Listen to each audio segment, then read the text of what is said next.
I can't thank you enough for showing up, and I really can't thank Ann enough for going to bat for me as a somewhat outside of the box chaplain, and the Sims-Man family for supporting this position for all these years.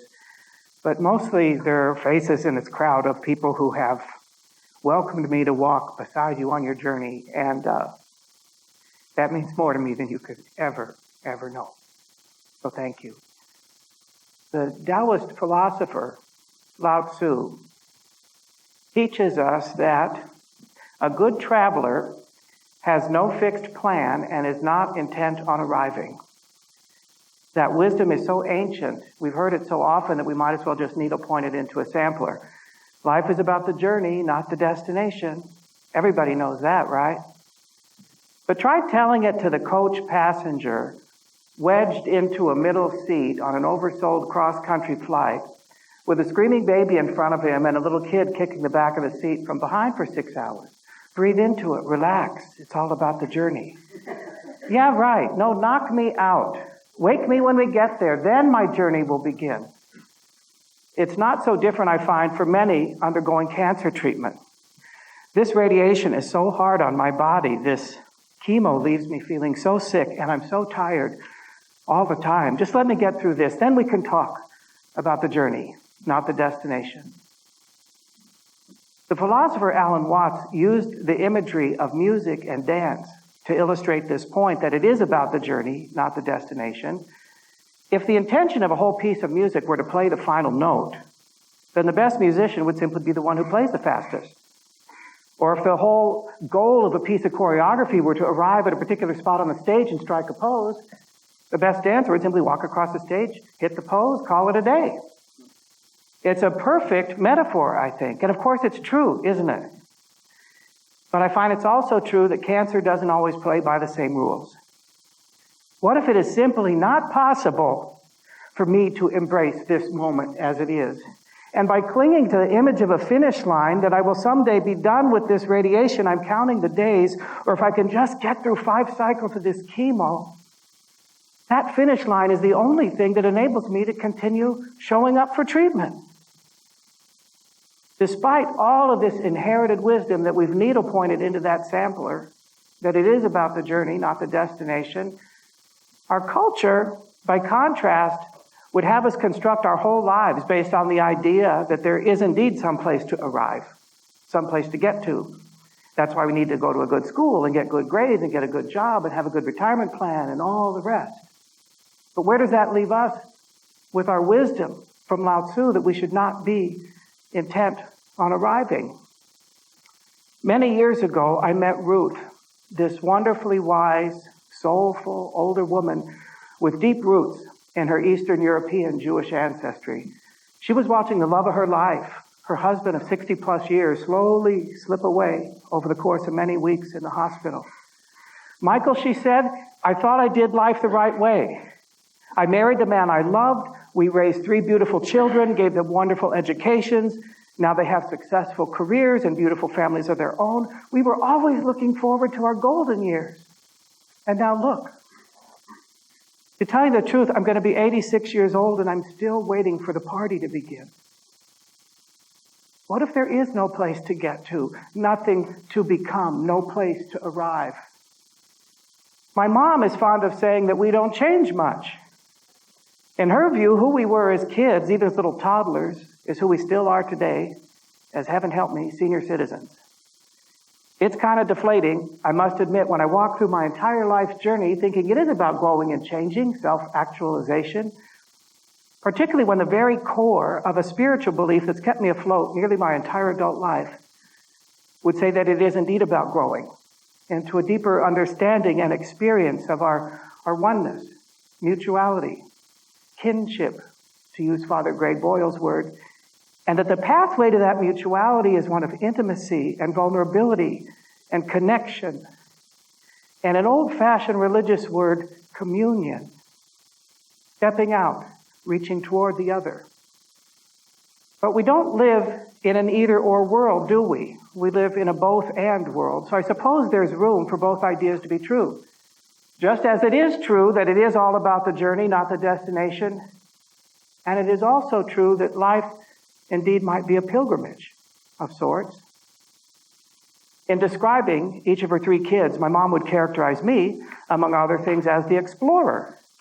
I was a little surprised by that when she shared it with me a few years back, because it's not a label with which I ever would have identified. But she reminds me that my idea of fun at age 10 or so on a Sunday afternoon would be to buy an unlimited all-day bus pass on the Long Beach municipal bus lines and just get on the bus and ride to wherever. Exotic destinations like Artesia or Paramount. I do love to travel, there's no doubt about that. I'd spend my last nickel on a trip to some exotic destination, and very nearly have. Still, I'm struck by this paradox between the idea that there's somewhere to go and something to get and something to become, and yet we don't change. But in our own caste system, perhaps, by design. Instead of buying into the assumption that it is about growing and changing, aiming towards some vague fantasy of perfection, maybe it's really just about becoming more of who we are, falling in love with that. Even Dorothy Gale offered that wisdom nearly 80 years ago in The Wizard of Oz. If I ever go looking for my heart's desire again, I'll never look further than my own backyard. Because if it isn't there, I never really lost it to begin with. So if it is really about the journey and not the destination, what are we to make of this whole idea of pilgrimage? It's a word that has religious and spiritual connotations, to be sure, but we make pilgrimages for all kinds of reasons, perhaps to prove something to ourselves or others. I have a patient, Raphael, in his 20s, who has a pretty aggressive sarcoma, and he recently climbed to the top of Mount Whitney, in part just to prove to himself that he could, that the cancer hadn't completely defeated him. It was also a way, as he saw it, to honor all those he'd met along the way who would never have been able to make such a climb. He'd hold them in his heart while he walked. Well, that is most definitely a pilgrimage. We might make a pilgrimage to find something, spiritual awakening, inspiration, renewal. We might make a pilgrimage to return to something, a childhood home, an ancestral burial ground. For me, pilgrimage is ultimately about connecting to something within or something without, internal and external pilgrimages. Of course, a pilgrimage needn't necessarily even be intentional. Life has a way of sending us on a journey without so much as asking our permission. Cancer would be such a journey. A pilgrimage towards spiritual essence, if you will, of discovery of who I am if I'm not all those things I thought I was, if I'm not all my accomplishments, if I'm not all those labels I used. Who would I be if I weren't my fit athletic self? Who would I be if I weren't the supermom who never misses a birthday party or a soccer game? Who would I be if I weren't the diligent accountant or the clever lawyer or the talented artist or teacher? Is there an essential me who is deeper than all of those labels to which I've attached myself? And what's more, is he or she worthy of love? Is he or she capable of giving love? Those are profound spiritual questions, and to me they reflect an internal pilgrimage. I had so many wonderful conversations with Randy over the last couple years of his life. He was 53, colon cancer. Not long before he died, I was walking him out of the clinic, and we were still chatting in the hallway when we were out there, and up walks another patient, gingerly making her way to the entrance of the clinic on a walker. Randy says, "Excuse me, Michael, just a minute." And he goes and he gets the door for her. He just holds it open with a big smile. "There you go, sweetheart." And he comes back to me and he says, "You see, Michael, the way I see it, that's my job now, to be kind. That's what I do." Now, Randy's professional life had been animated by high-pressure finance and commercial real estate. It had now been distilled down to that as one who shows kindness. Cancer had robbed him, disempowered him of so much, but it didn't take away that career opportunity. It didn't steal away that place to still find meaning in his life. That is an internal pilgrimage. Richard had been a brilliant, highly regarded engineering professor. He now has a brain tumor. "Michael, I used to be smart. That's who I was. But I'm not smart anymore. I can't find the easiest word to finish a simple sentence. And I've never really been what you'd call a people person. I've never really had friends to speak of. And that was always okay with me until something like this happened." The sad irony for me is that through his shared loss and vulnerability, I found him utterly likable. I suppose, in a classical sense, for any pilgrimage to reveal the full depth and breadth of its meaning, a certain amount of effort is required, diligence, maybe even suffering. Think of walking the Camino de Santiago across northern Spain, or for a Muslim to make Hajj, pilgrimage to Mecca, or simply climbing to the top of a mountain. As anyone can attest who's ever climbed the 4-mile trail up from the Yosemite Valley floor up to Glacier Point, the reward of that view can be most exhilarating and gratifying. But I would ask, does that very same view mean the same thing to the tourist who just stepped off the air-conditioned bus in the Glacier Point parking lot as it does to the one who so painstakingly climbed up the mountain, step by step by step? As with so many pursuits in life, I imagine our pursuit of spiritual awakening and inspiration can be tripped up by our expectations and assumptions. For instance, oh Michael, if you ever get a chance to see the sunrise at Machu Picchu, it's absolutely life-changing. Or if you ever get a chance to meditate inside the burial chamber of the Great Pyramid, my God, it's transformational. For the 10-year-old boy for whom a bus ride to Artesia was an adventure, such promises leave my tongue wagging. But for the part of me that's wary of promises, implicit in the whole idea of reaching one's goals, I have to return to my own hard-won wisdom, that if I knew what I was going to learn before I took this class, I never would have had to take the class. I've been fortunate to have made some of those fabled pilgrimages of the external variety, and I dream of making more. I did finally get to see the sunrise at Machu Picchu, and I did get to meditate inside the Great Pyramid. I've prayed at the Western Wall, and I've stood among the faithful on the banks of the Ganges. And in each instance, the sheer anticipation of spiritual inspiration, maybe even a touch of the mystical, was almost unbearable. And in each instance, I met with a certain disappointment. Even stepping away from a moment, hey, I was supposed to feel this. Where's my electric buzz from the touch of the magic sword? No, the gift and the magic in each journey, and it's always been there in spades, don't get me wrong. But it always came tiptoeing in through the side door, while my focus and expectations were elsewhere.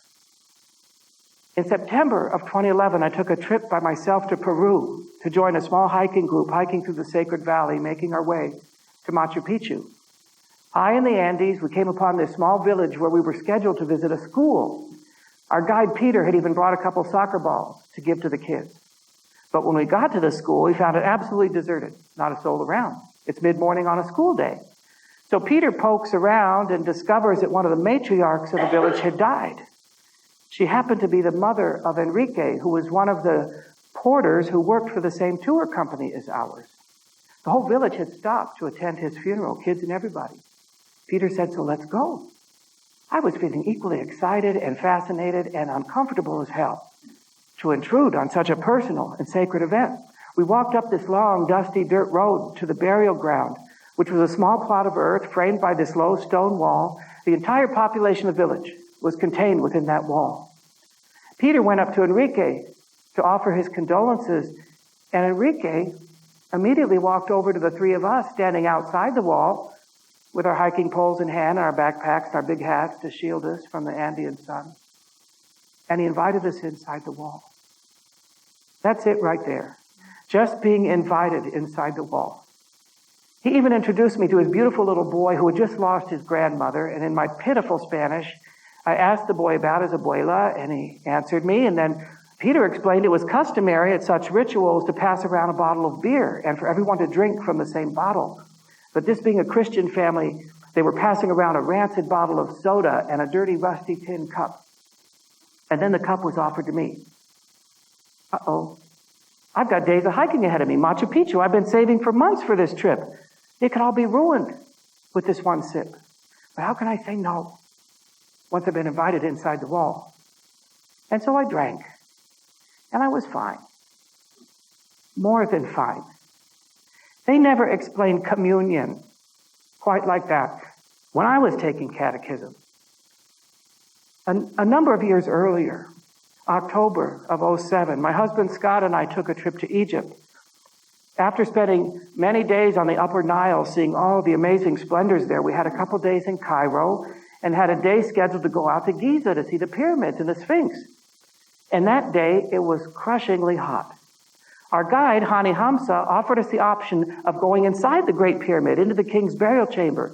But he warned us that one had to crouch in a crawling position and go up a very steep, tight tunnel to get to the chamber. It could be very hot, very claustrophobic, very crowded. Scott opted out, choosing to wait in the air-conditioned car.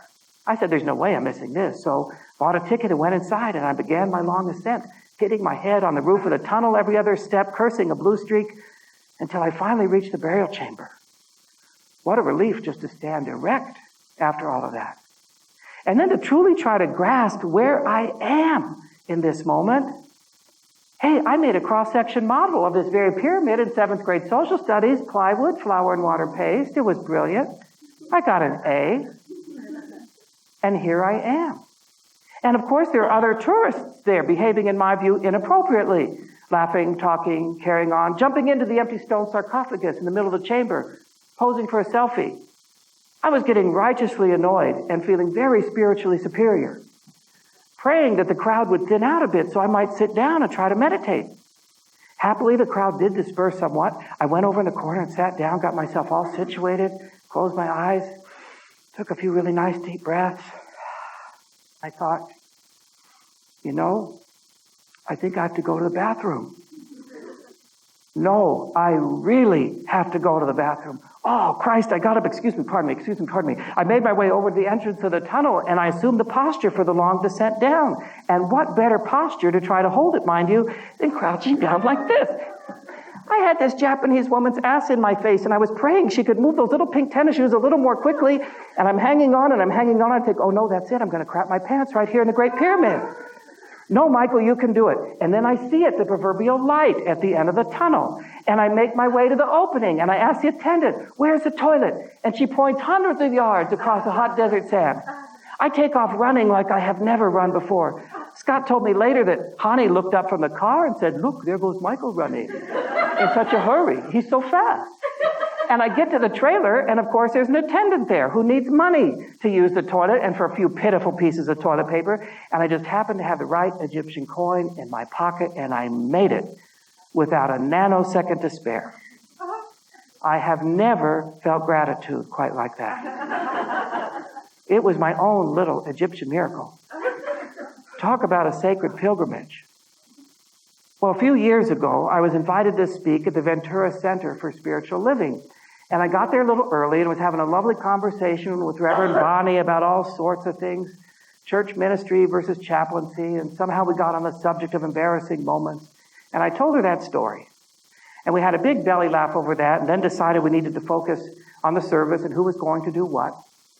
But not without Bonnie first commenting, Michael, I so enjoyed our conversation, particularly the mixture of the earthly and the sacred. And my question then, as it is now, is which is which? I've told that story many times, as you might imagine, since we went to Egypt, and it always gets a big laugh of recognition because we've all been there, right? Annie Lamott calls laughter carbonated holiness. Is it possible that there's something more sacred in that shared laughter than there could ever be in any wisdom that's going to come to a guy like me, meditating inside the Great Pyramid? Is it possible that there's a deeper sense of communion in that? Of all the destinations we've traveled, none has elicited more polarized and predictable responses from others than India. In planning the trip, there were those who would swoon with envy and could share with me my excitement, and then there were those who would comment, and not without a little judgment, well, why would you ever want to go there? That's one place I have no desire to see. I hear it's absolutely filthy, and the poverty is overwhelming. One comment that took me aback, I must say, but still reverberates somewhat. Michael, haven't you had enough life-changing experiences? I guess not. One day we had an impossibly long drive from Jaipur to Agra. Nearing lunchtime, our driver, Sonu, a lovely Sikh gentleman with limitless patience and calm, turned left off the main highway onto this choked side road that soon enough became dirt and then mud, leading into this small village. There was so much commotion and activity, noise going on, horns honking from motorcycles and tuk-tuks, cows in the street, garbage, people scrambling about, architecture that looked to be one step above a lean-to. And no matter how rural or impoverished the scene, there were always women draped in these amazing colors and fabrics. We turned right into this nondescript driveway, and we were jettisoned into another universe altogether, something evoking the serenity of a French country estate. We got out of the car and walked down this long flagstone path framed by 2 rows of leafy green shade trees. At the end of the path was this lovely, formally designed Indian building in delicious decay, pink. We turned left and continued down another flagstone path framed by another arcade of trees. And at the end of that path was another little pink building that was the restaurant where we'd be having our lunch. Turns out this is all a small hotel for birders. The whole compound is a sanctuary for migrating fowl. All of this serenity is steps away from the kind of squalor one is used to seeing any given evening on the NBC Evening News behind Richard Engel, reporting from some war-torn country or another. And I felt this uncomfortable but familiar awakening that I'm not only an observer of these stark contrasts, I'm most definitely a participant. So do I quiet my conscience by reminding myself, at least I'm here pumping a few dollars into the economy, at least I'm here bearing some witness? I've spent some time wondering why it is I love this kind of travel so much. Why would I spend so much money to travel down that mud road? The first stop on our itinerary was Mumbai. We landed there, spent a couple days. One afternoon, our guide, Parvez, took us on a driving tour of the city, and she drove us through what she described was the wealthiest neighborhood of Mumbai, Malabar Hill. She was quoting astronomical prices for these condos and flats in these sleek towers that were nevertheless sheathed in the grimy film of intractable pollution. But at street level, it looked like any other street in Mumbai. There was still decay and garbage and decrepit little shops. It wasn't like it suddenly became Beverly Hills or Newport Beach, all manicured perfection. It was all messy as hell. There's simply no escaping the caste system made manifest. In each subsequent city that we visited, our guide would always ask, where else in India had you been? And when we would answer that we started in Mumbai, without exception, they would swoon, oh, Mumbai. Such a beautiful city, isn't it? Yes, it is. But it's a whole other kind of beauty. It's a beauty that's inclusive of the mess. It's not Paris. I remember in the late 60s, early 70s, one of my favorite attractions at Disneyland was the General Electric Carousel of Progress in Tomorrowland. I remember at the end of the presentation, you went up a long conveyor ramp that led to this platform where they revealed this dazzling animated model of the city of the future, where they were quick to point out the tunnels under the city for all the trucks, services, garbage collection, so no one would have to look at the mess. And I realized that's it right there. That's why I love this kind of travel so much. In fact, it's some of the same exhilaration I find in doing the work that I do. Being immersed in the messiness of life as it is. Uncontrollable, unpredictable, filled with inevitability of loss. Every month, I facilitate the Circle of Reflection group here at the Sims Mann Center. A while back, the conversation had turned to the phenomenon that some cancer patients face when they just hit a wall with respect to their treatment. Some, ravaged by chemo and radiation, will find themselves saying, okay, that's it, no more. I've had enough. Time to just let the disease take its course. I can't do this anymore. And then their oncologists might say, but there's this new drug trial coming down the pike. Okay, I'm in. By way of an explanation, Loween, who always brings a quiet, gentle wisdom to the conversation, suggests that no matter how defeated we feel by life, she believes life calls to us. I love that, the simplicity of that, the profundity of that. Life calls to us. Life called to every one of those villagers scrambling in the mud that afternoon. Life called to every one of the 8 or 10 men perilously huddled and perched on the rear bumper of a van barreling down the highway, clinging to the luggage rack as they clung to life. There is life force in the mess.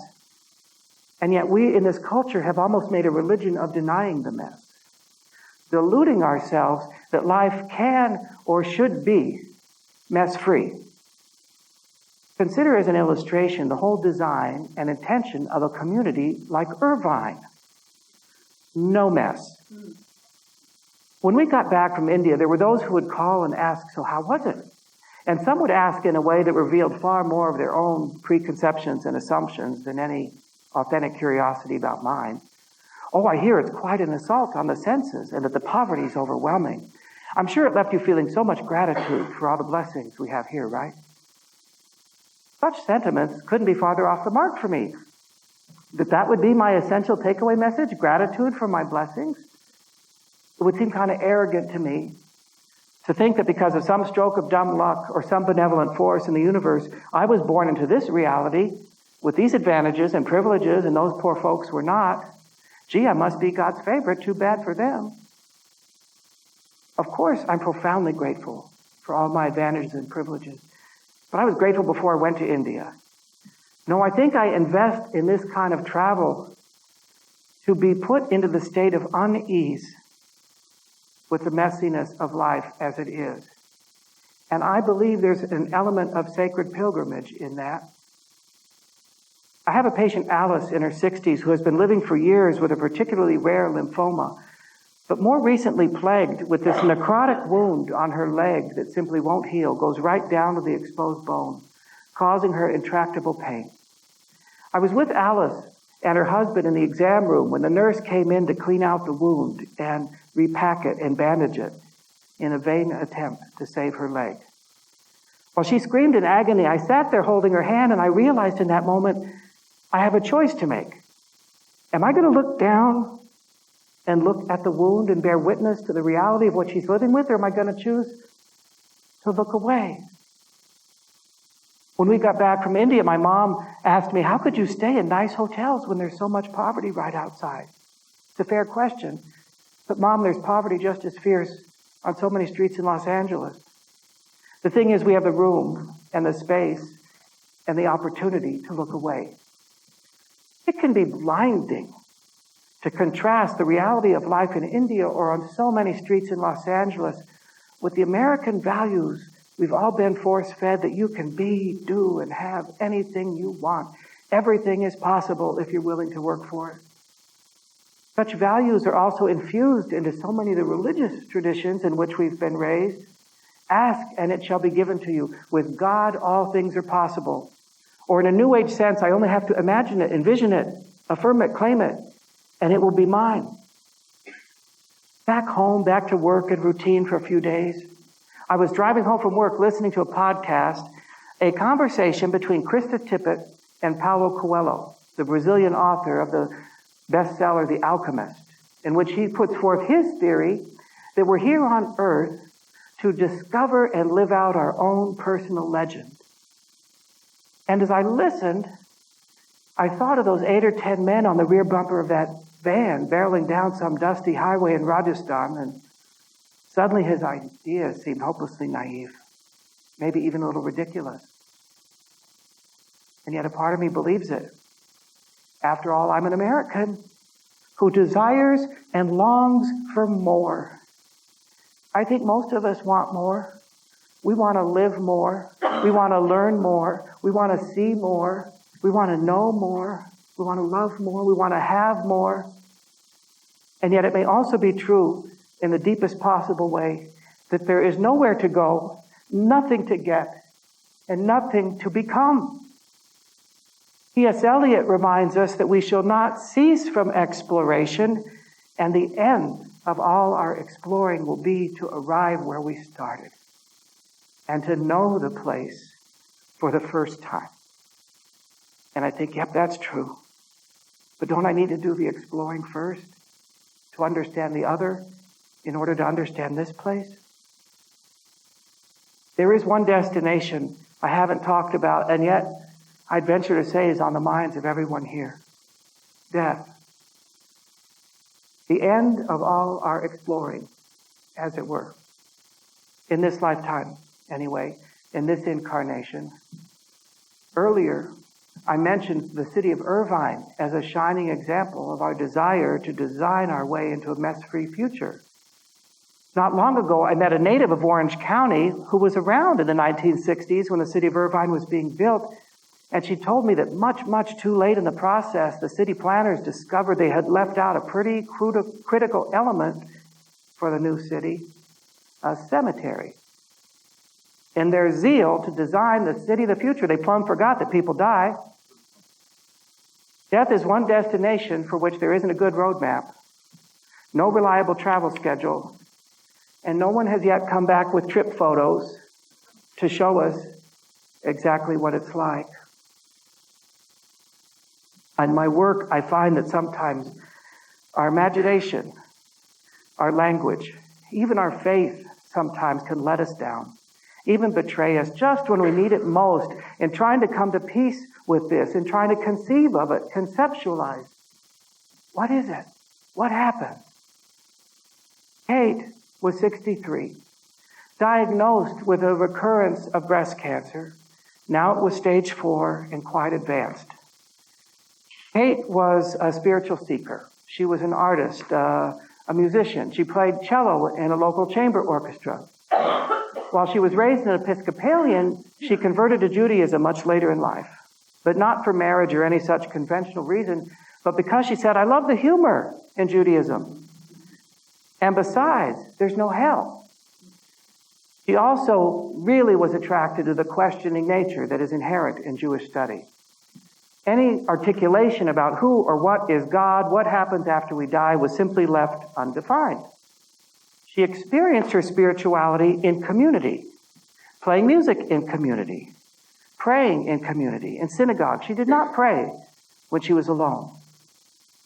Kate also shared with me that she had been a survivor of childhood sexual assault, an experience that obviously left her with very deep wounds, but not the least of which was this crippling, lifelong fear of dying. And the essence of that fear was, I will just disappear. I asked Kate if she'd ever had anything we'd call a peak spiritual experience. Oh yes, many times, she said, without hesitation. For instance, she said, playing in a big orchestra, a big, magnificent piece of music like Handel's Messiah. I got to play that once in Cleveland, full chorus, the works, just to be immersed in the creation of all of that music, to feel it swallow me up. It was positively transcendent. Kate, you just told me that your biggest fear was that you would disappear. And yet your peak spiritual experience is one in which you disappear, if you will, into this much larger creation of music. It can't possibly be about you in that moment. And yet your one voice, that single cello, is an inextricable piece of the whole. It wouldn't be the same without you. What if dying is like that? Surrendering into this larger symphony, harmonizing with countless voices of which mine is an inextricable part. She exhaled into that. She breathed into that.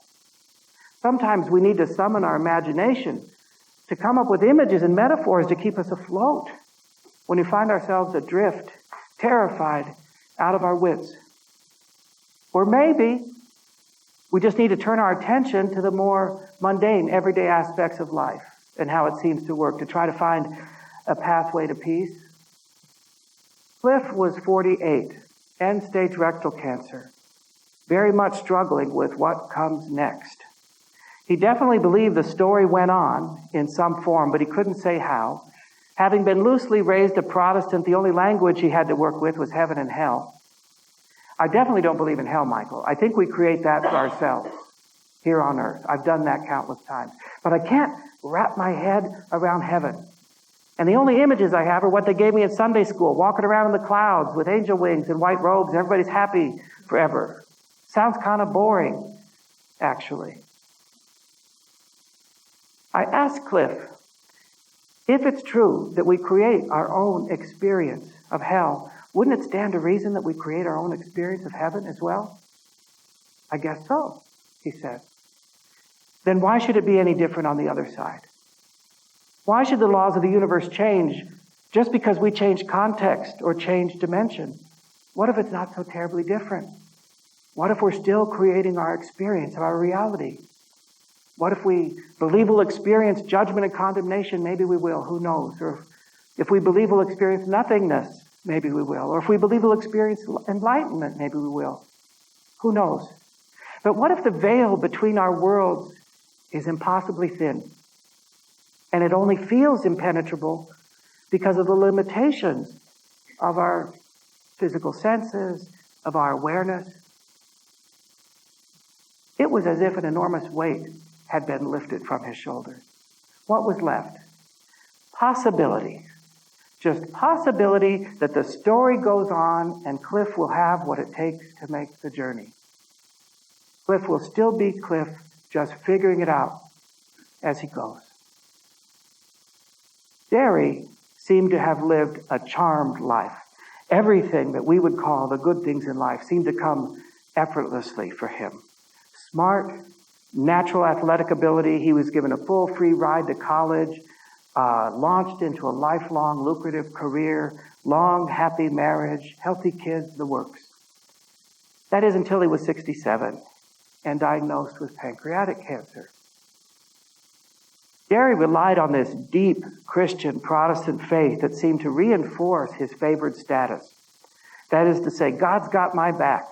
He's on my team. I think I'm going to have a miraculous healing because God has a bigger plan for me, Michael. And when that comes to pass, I'm going to give all the glory to him. I don't know how people go through cancer without that kind of faith, he said. Newly retired, Jerry came to see me not to discuss his diagnosis or the spiritual ramifications, but to plot out his new purpose in life, professionally speaking. Though he was retired, he still saw himself as a mover and a shaker with a gift to give and a difference to make. As his disease progressed, he found it nearly impossible to digest the news. Michael, the doctor says I'm not going to get any better. It was shocking to him. As it progressed further, he was moved on to hospice care at home. I went to see him a couple times. He never quite let go of that idea that I still think God's going to heal me. There's a bigger plan for me.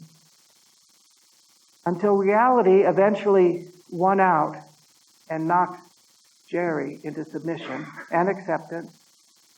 I went to see him the day before he died. Michael, this laying around, waiting to die, it's killing me. You know me, I need something to look forward to. I need a project. Jerry, all along, you've told me about your Christian faith. The centerpiece of that faith is it gets better on the other side. What about heaven? Isn't that something to look forward to, a new adventure? Ah, hell, he said, I don't even know if I believe in that anymore. Maybe the best we can do is just walk hand in hand with each other into the mystery, keeping our eyes open for a little hint here or there, keeping our hearts open for wonder and for grace, for allowance for all of it, the grief, the loss, the shattered dreams, dashed hopes, the mess, but also gratitude for laughter, for love, for joy, for friendship, for kindness, for connection, for vulnerability, and for mess. Both and. All of it. Maybe in the end, my mom was right. That we don't change so much from when and where we started. Or maybe in a few superficial ways, lighting, costume, scenery, and a plot twist or two, but maybe in the most essential way not. Might we find a kind of comfort in that? A kind of peace to be found in the idea that everything is not possible. Life and people have limitations. That perhaps we are caught in a caste system of sorts. I remember decades ago going through some intense psychotherapy, bemoaning to the therapist that I always seem to be coming back to the same 5 or 6 issues over and over again, never getting anywhere. And all she said was, aren't you glad there's only 5 or 6?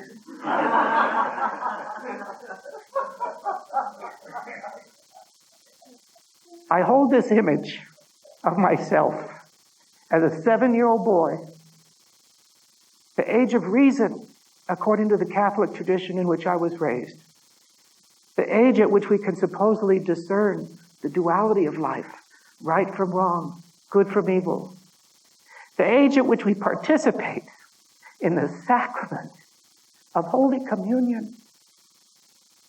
And I wonder, in the deepest possible way, if I'm still on that long pilgrimage to the altar, opening myself, preparing myself to be ready at any given moment to step up and step out and receive Holy Communion with life.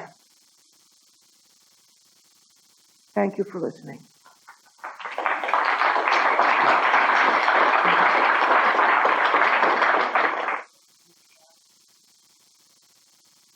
I don't know if you heard the comment that many of us live in this culture where we do everything we can to avoid having to think about death. We stay busy, we want, we yearn, we travel, we plan.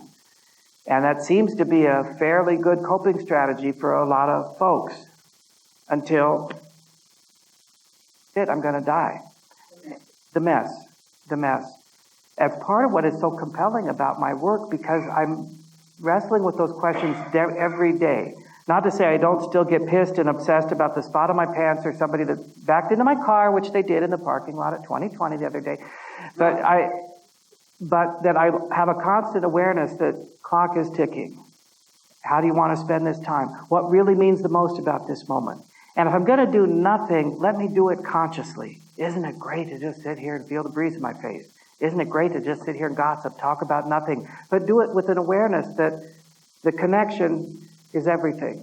That's my own opinion. The relationship is everything. And to the degree that I can do that, even if I'm staying busy all the time, I'm going to have the richer experience than if I'm just staying busy to keep my mind occupied, to be distracted from what's really happening. The T.S. Eliot quote is, "We shall not cease from exploration, and the end of all our exploring will be to arrive," gets me every time, "where we started, and to know the place for the first time." Man, if we're not all old enough in this room to have lived that multiple times, it's just as true as anything can be in my book. I'm always trying to know the place for the first time. That same therapist I was going to said, "Aren't you glad there's only 5 or 6?" Every time I'd come in saying, "I think I got it now," she'd say, "Oh, I'm so sorry." Because she knew the big collapse is coming. And every time I go in and say, "I don't get it, I give up," great. Now we've got possibility in front of us. Just that thing to keep you kind of twisted, that it's constantly life for me, this journey of building it up, think I understand, I got my way to do it, earthquake. Build it up again, maybe a little stronger this time. And the more I can fall in love with that process, rather than be grieving every time my little building of knowledge collapses, the more peace I can experience. I am no master by any stretch of any of this, but I do have faith in it. Oh, what a kind thing to say. Thank you.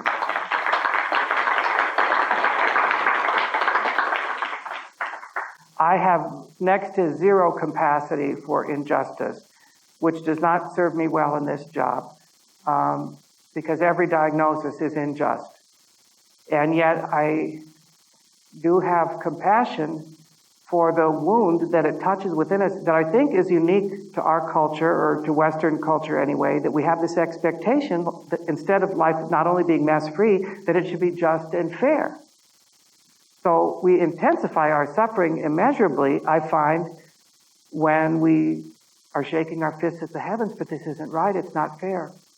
And I meet so many patients who will say, why me? And we explore that. And there's others who say quite proudly, well, I've never asked why me. I look around the world, everybody suffers, kids get cancer, so I say, why not me? To me, that's still a coping strategy to try to make sense of it all. I can come to peace with it because shit happens. But I find even those folks, at some point along the way, will bump into this wall They could be agnostic, atheist, whatever. But I did everything right. I ate organic. I ate kale. I exercised. I did this. It wasn't supposed to happen to me. Whatever it is, I was a good person. So any wisdom I have to share at this stage of my life, when those wounds get picked open for me, and injustice is a big one, when it's just not fair, rather than try to do this tennis match in my head, but Michael, nobody said it's fair, nobody said it's fair, everything. Just say, wow, stand in awe of the power of the wound. The wound is always going to be there. I'm always going to be upset about injustice. Can I just stand back and go, okay, have at it. I get it. I hear you. And then I can move on. But I tend to, if I'm struggling with it, trying to make it seem fair, make it seem right, maybe this was supposed to happen, then the more stuck I get. Lena Horne, I loved Lena Horne. She was a goddess to me. And she had a one-woman show in the early, like in 1980, and she sang a Jim Croce song, I've Got a Name. And the way she punches the lyric, there's a lyric in the song that says, like the fool that I am, and I'm always going to be, I've got a dream. I've got a dream. And just the way it's saying, I'm always going to be that way. I know there's people here like me who've been told they're all something their whole lives, and you spend your life trying to say, no, I'm not. I've been told since I was this how you're too sensitive, you're too sensitive, you're too sensitive. Okay, I'm too sensitive. That's how it is. You know, if I'm trying to prove to you I'm not, or I've grown past it, that's a fool's errand in my book. That's where my mom's wisdom comes in. The way you were when you came out is the way you are today. Okay, I won't fight it anymore. Yeah. And when I talk to you and hear you, I feel like we just let the mess all hang out. Amen. Amen.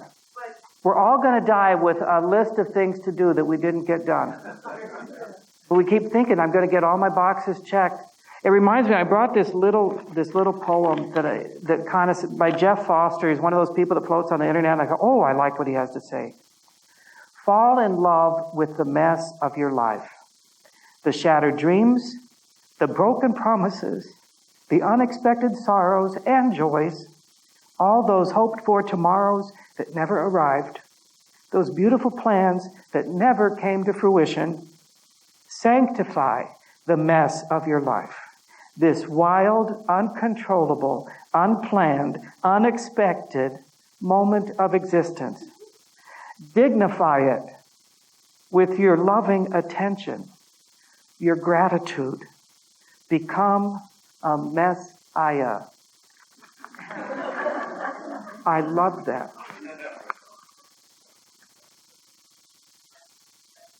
I hope so too.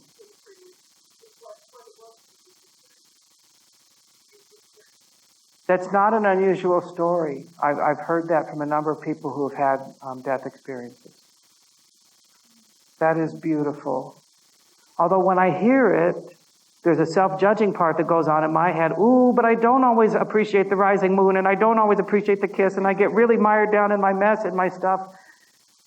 And for me, I want to have a grace that has allowance for me to not get it all the time. I don't think we can all get it all the time. I think that in itself is a fool's errand as well. I'm going to get sucked down into it. How can I presume that it would be otherwise? But don't miss a kiss. But I'm sure I have. Other last comments, reflections? Yes. Yes. How do we find the will to rebuild? There is no recipe for that, and some people can't, and that's why they leave by their own hand, and I do not judge that choice whatsoever. It is too much sometimes. And what I really recoil at is people who would say, well, God doesn't give us any more than we can handle. All the time. Don't go there. Yeah, so the will to rebuild, then I get Lowen's wisdom in my head that says life calls to us. There's been moments in my life that low when an exit seemed like just a better choice all around. And interestingly enough, there's a woman here tonight who's my best friend for 40 years. To be the only person who, instead of saying, look at all you've got to live for. Look at how many people love you. Don't talk crazy. She said, how would you do it? He heard me. I was instantly almost healed because I was connected. There we get back to the thing with connections and relationships again. That if somebody sees you, even in that despair as it is, the paradox is that connection will help you float back to the top. But have you called a therapist? I've got a sister who's very helpful-minded, and for years, a suggestion, you're depressed. Well, have you thought of going to a therapist? Gee, a therapist for depression, what a novel idea. Why didn't I think about that? They didn't teach us that in college. No, just right now, I need you to hear me that it hurts. And so the paradox for me, in answer to your question, where does the will to live come back? For me, connection. It's all about the relationship. Somebody hears me. Somebody sees me. But what you described, the pushing away, the paradox, the irony of that is spending all my energy pushing away. What's running your life? You think it's you. It's the fear of death is running my life. I have to stay too busy. I can't think about it. So it's driving the bus at that point. If we confront it, it kind of can disempower that fear a little bit and free us up to put that energy somewhere else. If there's nothing else, I cannot thank you enough for being here tonight. Thank you.